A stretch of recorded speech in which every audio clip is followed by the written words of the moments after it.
करं प्रसन्नं ज्ञानस्वरूपं निजबोधरूपं योगेन्द्रमीड्यं भवरोगवैद्यं श्रीमद्गुरुं नित्यमहें नमामि। दर्पण दृश्यमान नगरे तुल्यं निजान्तर्गत पश्यनात्मन्मया बहिर्बोधभूतं यथा निद्रया ये साक्षात् कृते प्रमोदसमये स्वात्मानमेवाद्यं तस्मै श्रीगुरुमूर्तये नमः दक्षिणामूर्तये। वन्दे गुरुपदकञ्जकृपा सिन्धु नररूपहरे महामहोत्तमपुञ्ज चासुवचन रवि करे निकले। मेरा मुझ में कुछ नहीं, जो कुछ है सब तो तेरा, तुझको सौंपते क्या लागेगा मोर। प्रेम से बोले श्री सद्गुरु महाराज की जय, सब संतन की जय। सत्संग प्रेमी माताएं तथा बहनों एवं सज्जन ग्रंथ अंतर्राष्ट्रीय संतमत सत्संग के नियमानुसार श्री रामचरितमानस का पाठ बालकांड से प्रसंग है सुन समझै मुनि मद तुम जन मज्जै अति अनुराग लहें चार फल अछत तम साधु समाज। जो साधु समाज के उपदेशों को अंतर आनंद मन से सुनकर और समझता है, वो मानव प्रयागराज में अधिक प्रेम के साथ स्नान करते हुए वे अपने 4 प्रकार के फलों को प्राप्त करता है: अर्थ, धर्म, काम और मोक्ष। अर्थ जीने का अर्थ। हमें जिंदगी क्यों मिली? एक अर्थ तो धन का हो गया, एक हमारे जीने का अर्थ भी होता है कि हमें जिंदगी भगवान ने क्यों दी, हमें जीवन क्यों दिया, हमें किस लिए जीना चाहिए और किसके लिए जीना चाहिए। ये सब अर्थ में ही आता है। अगर हम धन के लिए जीते हैं तो धन हमारा साथ देगा। अगर हम पुत्र के लिए जीते हैं तो पुत्र हमारा साथ देगा। पत्नी के लिए जीते हैं तो पत्नी साथ देगी। पति के लिए जीते हैं तो पति साथ देगा। संसार में जो साथ देगा यथार्थ में वही हमारे सब अर्थों की पूर्ति करेगा। कौन साथ देगा हमारा? परमपिता परमात्मा। जब हम कुछ भी नहीं थे, संसार में आए थे, तो हमारा साथ किसने दिया? हम जानते थे कि हमारी पत्नी है, हम जानते थे हमारे बच्चे हैं। आज थोड़ा सा दुख होता है तो बच्चे को हो जाए तो पिता और माता हाहा करते।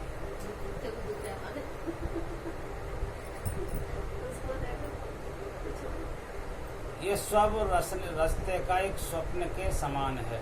जब कोई सफ़र में जाता है तो रास्ते में सफ़र में कोई मिल जाता है, ट्रेन में बैठा हुआ, उससे आदमी कुछ समय के लिए बात करता है। अब बात करने के बाद में सफ़र से वो अपना यहाँ होता है, वहाँ तक जाता है उसका स्टेशन। इसी प्रकार से जितने बार जीवन में हमको मिल रहे हैं ये सब स्वप्न के समान है। ये कोई भी हमारे अर्थ की पूर्ति करने वाले नहीं और ना ही कोई हमारे धर्म की पूर्ति कर सकते। हमारा धर्म स्वयं हम करेंगे, हमारा अर्थ पूरा परमात्मा करेगा, हमारा काम हमको करना पड़ेगा और जब हम अपना काम पूरा करेंगे तभी हमको मोक्ष मिलेगा। हम किसी दूसरे के सहारे रहेंगे तो हमको मोक्ष नहीं मिलेगा। अब बात आती है सत्संग की, तो सत्संग के फल से क्या फल मिलता है?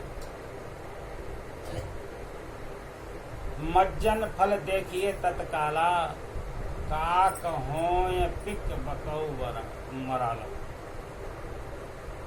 मज्जन फल देखिए तत्काला, सत्संग करने का फल तुरंत मिलता है। एक बार गुरु नानक देव से किसी व्यक्ति ने पूछा, महाराज सत्संग करने से क्या मिलता है, क्या होता है, सत्संग का फल क्या है? गुरु नानक देव ने कहा, मैं तो तुझे नहीं बता सकता, तू एक काम कर, सीधा चला जा सुबह उठ करके, और तुझे जो मिलेगा वही बताएगा। तो सुबह उठ करके वो गया, तो बियावान जंगल में कौआ बैठा था। कौआ ने देखा, कौआ से पूछा, भैया सत्संग का फल क्या होता है?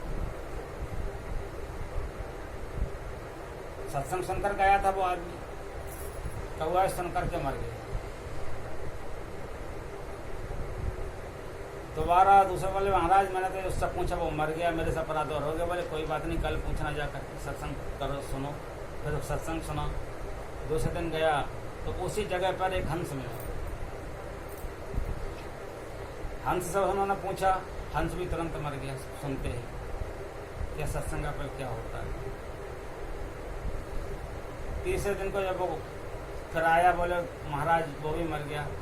बोले ठीक है, फलाने गांव में किसी बच्चे ने जन्म लिया, उसके पास चल।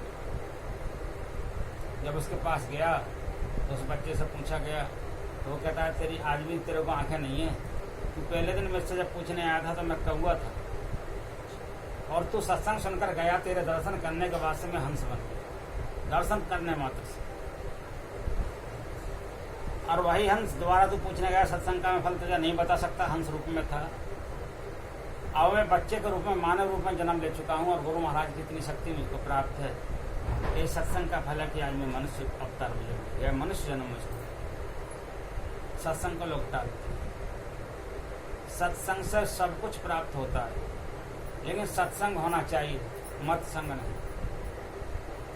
सत्संग करो। दासी के नारद, हिरण्य के श्रृंगी ऋषि, दासी से एक सत्संग के प्रभाव से जो दासी पुत्र नारद थे, वो रामदास थे दासी के पुत्र, वो नारद बन गए, देव ऋषि बन गए। अंडा से बंदा सुखदेव जी कहा था। एक अंडे से सुखदेव जी महाराज का 12 साल बाद जन्म हुआ। ये क्या था? सत्संग का प्रभाव था। गागरी से कुंभज, एक निकृष्ट जगह से पैदा हुआ था एक बच्चा जो अगस्त मुनि कहलाए। गागरी से कुंभज, रेणुका से परशुराम, और कोलंडी से वाल्मीकि महिमा लखा। शूद्रणी से भारद्वाज, एक शूद्रणी औरत थी, उससे भारद्वाज वंश से उत्पत्ति हुई। शूद्रणी से भारद्वाज, सत्संग के प्रभाव से कितने ऊंचे बन गए। और गड़का से वशिष्ठ मुनि, गड़का कहते हैं वैश्या की, वैश्या से वशिष्ठ मुनि का जन्म हो गया। और मछंदरी से व्यास ब्राह्मण पद पाते। कहें कवि केशवदास कहाँ तक करो विचार, सत्संग के प्रभाव से शिरोमणि कहा। एक संत केशवदास हुए थे, उन्होंने इस बात को लिखा। तो गुरुदेव के भेद को जीव जाने नहीं। जो आदमी सत्संग करता है, सत्संग किसके साथ होता है? संत महापुरुष के साथ। संत महापुरुष जो होते हैं उन्हीं के संग को सत्संग कहते हैं। संत महापुरुष की वाणी के द्वारा जो हम संग करते हैं, उनकी वाणी का संग करते हैं, उसी को सत्संग कहते हैं। सज्जन वृंद जो बैठ करके सत्संग करते हैं, उसी को सत्संग कहते हैं। संग करते हैं, उसी को सत्संग कहते हैं। माता पिता के साथ में अच्छा ज्ञान प्राप्त करते हैं बच्चे, उसको सत्संग कहते हैं। शिक्षकों के सामने जो शिक्षार्थी अच्छा ज्ञान प्राप्त करते हैं, उसको सत्संग कहते हैं। अच्छे ज्ञान को अग्रणी होना ही सत्संग है, उससे बदलाव होता है। एक नटनी और एक नट कला करने के लिए गया था एक राजा महाराज के। पहले नट जो कला करते थे, पता कैसे करते थे? बांस गाड़ लेते थे, उस पर करते थे। राजा क्या कला कर रहे थे, तो करते करते उन्हें काफी समय हो, कोई रुपया नहीं मिला। नटनी कहने लगी, महाराज अपने पति से क्या फायदा ऐसा खेल खेलने से, ऐसा तमाशा करने से क्या फायदा, कुछ भी मिलता नहीं। अरे कर नटनी, तमाशा कर लिया। बोले 6 समय ये भी नहीं रहा है, आगे भी नहीं रहेगा। और कहीं ऐसा मत करिए तो कुल की लाज चली जाए। आरती में जला देना कोई बात, रख दो रहने इसको। नटनी ने हिम्मत बांध के खेल शुरू किया। जब उन्होंने कुल की लाज न जाए, आधी गई थोड़ी रही, जेऊ बीती जाए, नटनी ऐसा ध्यान रखिए जो कुल की लाज न जाए। जब उन्होंने इस प्रकार से कहा, यानी आधी गई थोड़ी रही, जेऊ बीती जाए, ये सुनते ही वहां पर राजा के बेटा ने अपनी चेन उतार करके दी। उनकी बेटी ने अपने गले का हार उतार कर दे दिया। उनका गुरु जो बैठा हुआ था उसने कंबल उतार कर दे दिया। और राजा ने कहा था कि जब तक मैं किसी को कुछ देने को ना कहूँ, नट को किसी को कुछ नहीं देना। ये सुनकर के राजा को बड़ा गुस्सा आया। राजा ने कहा अपने बेटे को बुला लो, बोले इधर आ बेटा, तेने मेरे से बिना पूछे दान क्यों कर दिया? बोले पिताजी इतनी अच्छी बात कही आज इस नटनी ने और इस नट ने कि बस मेरा दिमाग बदल गया। ये सत्संग का प्रभाव। बोले क्या कहा? जो आधी गई थोड़ी रही, ये भी बीती जाए, और नटनी ऐसा काम न कीजिए जो कुला दाग लग जाए। बोले क्या मतलब? बोले मतलब ये महाराज, आप तो रहते हैं राज की गद्दी में बैठे हुए, आप तो घूमते नहीं समाज में। मैं जहाँ जाता हूँ वह तुम्हारे अत्याचारों से सब प्रजा दुखी होगी। मैंने ये निर्णय लिया था कि आज मैं इस अत्याचार का अंत कर दूंगा। बोले क्या करता? कि आज मैं आपके मारने के प्लान में था। मैंने कहा मैं थोड़ी सी उम्र में क्या अपराध करने जा रहा हूँ, जो रह गई है सो मेरी आधी तो बीती गई, आधी बहु बीती जाएगी। अब ऐसा काम क्यों करूँ जो मेरे कुलों को दाग लग जाएगा, बेटा ने पिता मार दिए, इसलिए मैंने दे दी। बोले तूने आज मेरे को बुरे काम से बचा लिया। ये किसका प्रभाव हुआ? सत्संग का। बेटी से पूछा तूने ऐसा क्यों किया? बोले पिताजी आधी उम्र तो मेरी निकल गई और आधी और निकली जाएगी ऐसे ही। मैंने सोचा कब तक क्या करूँगी, तो बजीर की लड़की से मैंने अपनी सेटिंग कर ली थी। आज रात को मैं जाने वाली थी और मेरे माता पिता के नाम पर कलंक लग जाता, इसलिए मैं खुशी से बच गई आज, इसलिए मैंने ये हार अपना दिया। गुरुदेव से पूछा गुरुदेव आपने ऐसा क्यों किया? बोले बेटा 65 साल की मेरी उम्र हो गई और आधी गई थोड़ी रही और जो बीती जाए, और ऐसी उम्र में मैं संत बन करके भी ये नटनी का तमाशा देख रहा हूँ और नटनी मुझको ज्ञान दे रही है। मैंने तो संत भेष को ही कलंक कर दिया है। मैं तो आया था हर भजन को और ओटन लोगों के पास, इसने मेरे को दीक्षा दे दी, ज्ञान दे दिया, ये मेरी गुरु बन गई, ये नट मेरा गुरु बन गया। उन्होंने इसलिए मैंने खुशी में आकर के इसको कंबल दिया। तो मज्जन फल देखिए तत्काला, काक होए टिक बकाऊ मराला। कौआ हंस बन जाता है और हंस मानव बन जाता है। कितना बड़ा खेल है परमात्मा के यहाँ का। लेकिन ये किसका? सत्संग का प्रभाव। हम यहाँ पर क्या लोग बैठे हैं? 3 लोग, मात्र 3 माताएं हैं। अब 3 माताएं भी अपनी अपनी दूरी से सोशल डिस्टेंस बैठी हुई है अपने हिसाब से। अब 3 माताओं के बीच में सत्संग हो रहा है। ये नहीं सत्संग नहीं है ये। अगर 1000 माता हो, 1000 पुरुष हो तब भी सत्संग है, 100 पुरुष हो तब भी सत्संग है। सत्संग तो 2 के बीच में भी हो सकता है, 4 की भी जरूरत नहीं है। 1 से 2 होते ही सत्संग शुरू हो जाता है।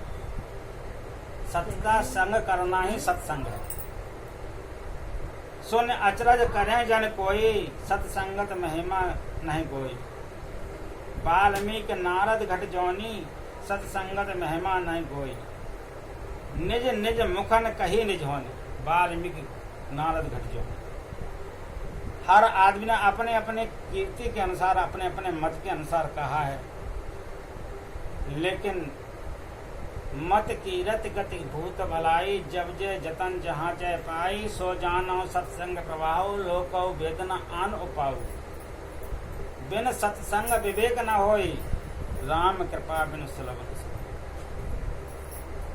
बिना सत्संग के कभी ज्ञान नहीं हो सकता और बिना प्रभु की कृपा के सत्संग मिल नहीं सकता। ये आज आप लोगों का असीम भाग्य है, चाहे भले ही 2 माताएं हैं, कि आपके बीच में सत्संग गुरु महाराज का होगा। सदगुरु महर्षि में ही परमहंसी महाराज की बच्चों की वाणी आपको सुनने को मिली है। स्वामी परम पूज्य आदरणीय स्वामी व्यासानंद जी महाराज के सपुत्र की वाणी आपको सुनने को मिल रही है। दीक्षा पुत्र की वाणी आपको सुनने को मिला।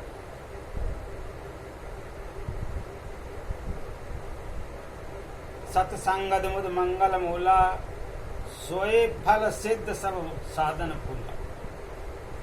सत्संग समस्त प्रकार के आनंद को देने वाला है, समस्त प्रकार के कल्याण को करने वाला है। एक ऐसा फल है ये, सठ सुधराए सत्संगत पाई।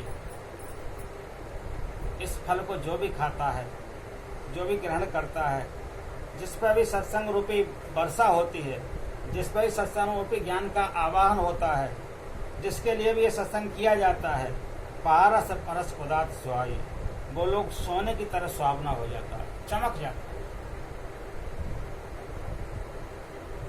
कितना फल है सत्संग। सत्संग को कल के लिए कभी नहीं टालना चाहिए। जब तुम्हारे पर काम बिजी है तो टाल दो। अब जब तुम्हारी गुरु महाराज कृपा करें तो जहाँ जाओ वहाँ भी कराओ सत्संग। तो हम गुरु महाराज की वाणी में आया है, सत्संग नित्य और ध्यान निरत रहिए, कर संलग्न हो, व्यभिचार चोरी नशा हिंसा झूठ करना चाहिए।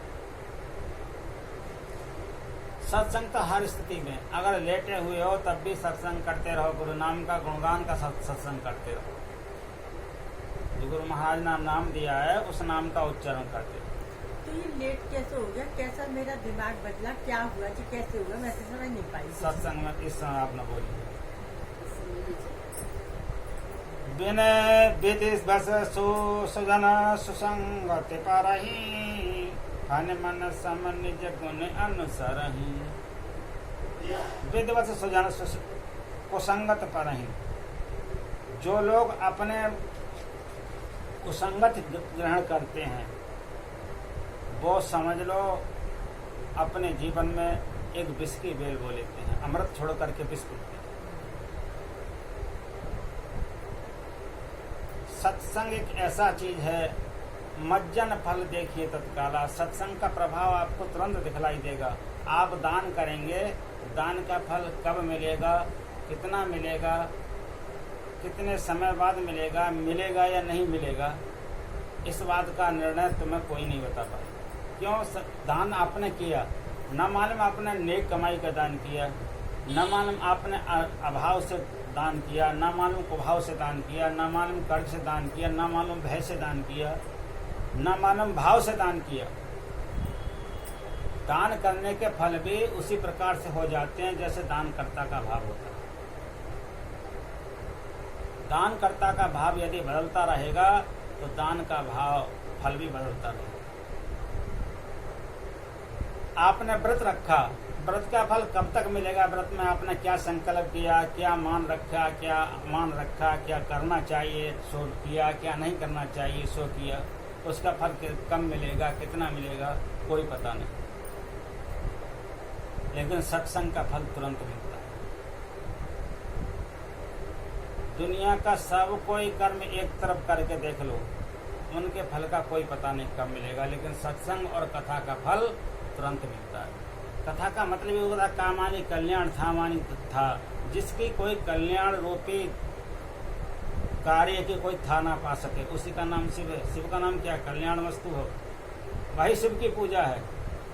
कथा सुनना, सत्संग सुनना भगवान शिव की पूजा है, भगवान राम की पूजा है, भगवान कृष्ण की पूजा है,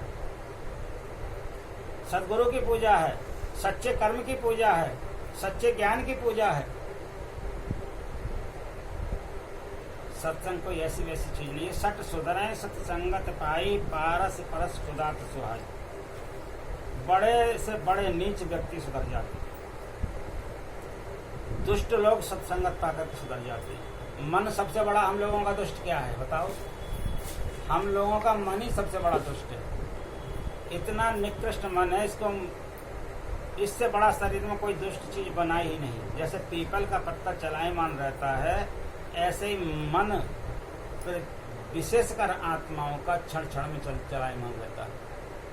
बच्चे का मन जितना नहीं चलता, जितना 25 साल के व्यक्ति का चलता है, और जितना 25 साल के व्यक्ति का मन चलता है उससे 1000 गुना 50 साल के व्यक्ति का चलता है, और उससे करोड़ों गुना 60 साल के व्यक्ति का चलता है। और ऊपर का जितना उम्र में आदमी होता जाता है उसका मन उतना ही विचलित होता चला जाता है। मन को खुली चोट मिल जाती है, और मन के अनुसार जब आदमी चलने लगता है तो कभी भी उस व्यक्ति पे भजन नहीं होता। मन कभी भी भजन करने के लिए नहीं कहेगा, मन कभी भी तुमसे दान करने के लिए नहीं कहेगा, मन कभी भी तुमसे अच्छे कर्म करने की प्रेरणा नहीं देगा। मन कहेगा सो आराम से, मन कहेगा चलो टीवी देख लो आराम से, मन कहेगा चलो आराम से बाजार कर ले, मन कहेगा अच्छी अच्छी चीज बना करके खा लो।